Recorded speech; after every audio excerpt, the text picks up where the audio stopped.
Hey YouTube, Rob here with, at long last, the fourth installment of the Pivotus Development Diaries. I've kept this a little late, a little more spaced out from the previous one, as for a number of reasons. Primarily, I just felt the interest in the diaries and the game seemed to drop with that third video. So I sort of took a bit of a gap while I was working on a lot of new stuff, which I've brought into this build that I'm demoing. To be able to check down below in the video description. You'll find links to the build to play through the web browser.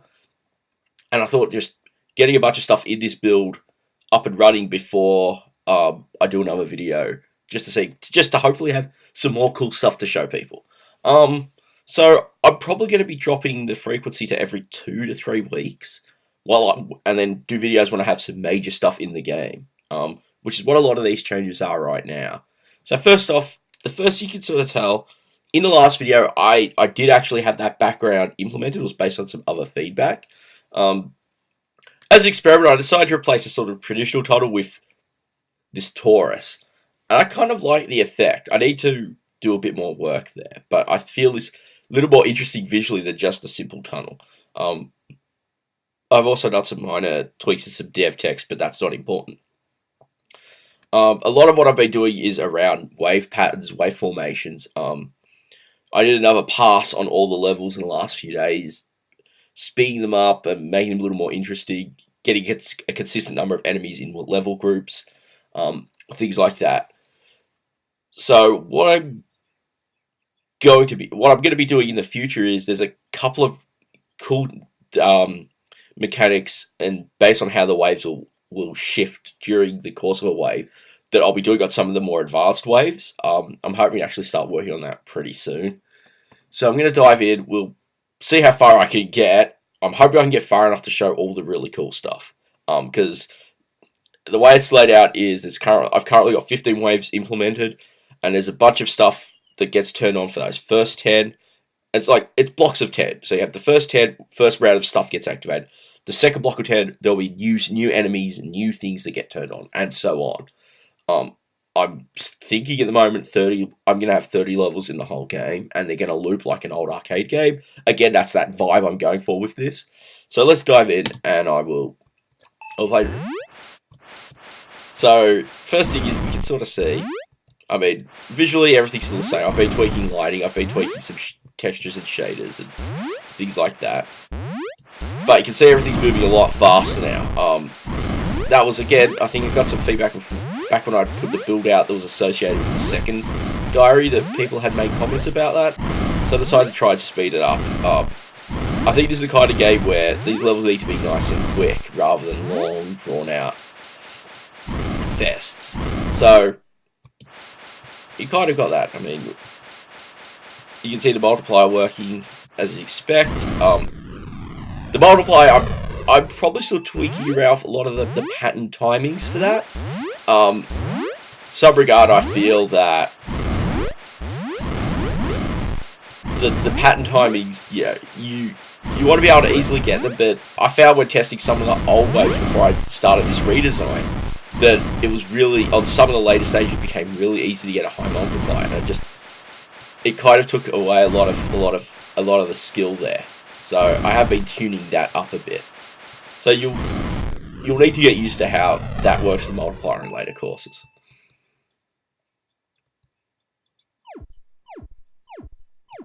So while I'm sort of playing through, there's one big question I did want to ask, the viewers watching this. What would be the platform or platforms you'd most want to see this on?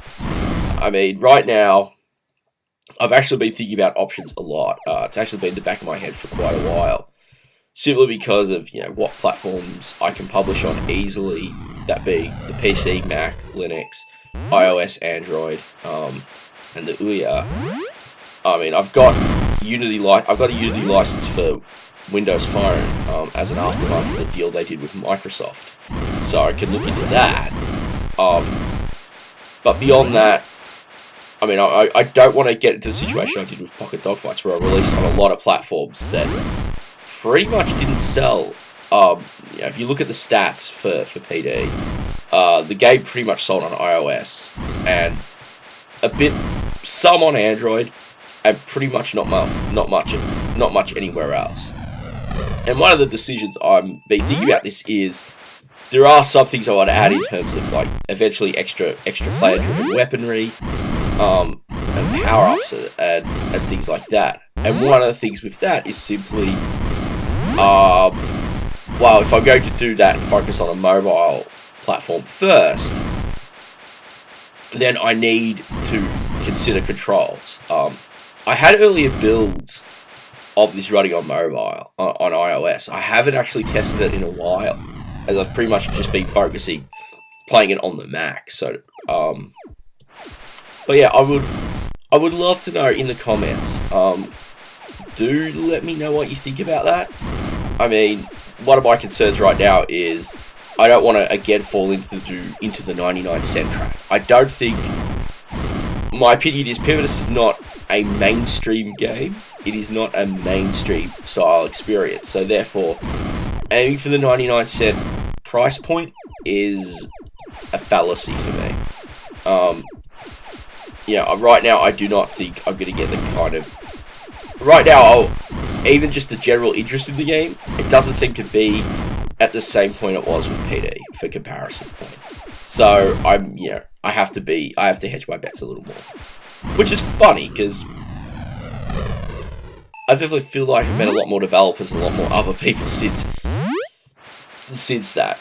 So trying to work out how to do that has definitely been a challenge. So that's a big one. I mean, I also would love to have a look at the build if you have some time, play it, give some feedback, in particular on level designs. One of these things that's really has been a bit of a frustration is just feeling like I'm flying blind in that things that I'm happy with that work for me may not work for everyone else, simply because I have my own idea, if you will, of how things work. And even when you come to playing the game, the amount of times I've played for testing sort of rules out the fact that, well, I'm kind of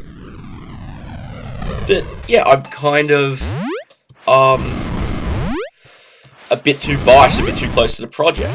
I guess as a downside of working on a solo project is you don't really have that many people to bounce off when things go right or wrong. Alright, I think I'm not going to show everything there. Essentially, so the new stuff that's coming with this build is, if you can get past level 10, if you get to level 10, there's actually a boss formation.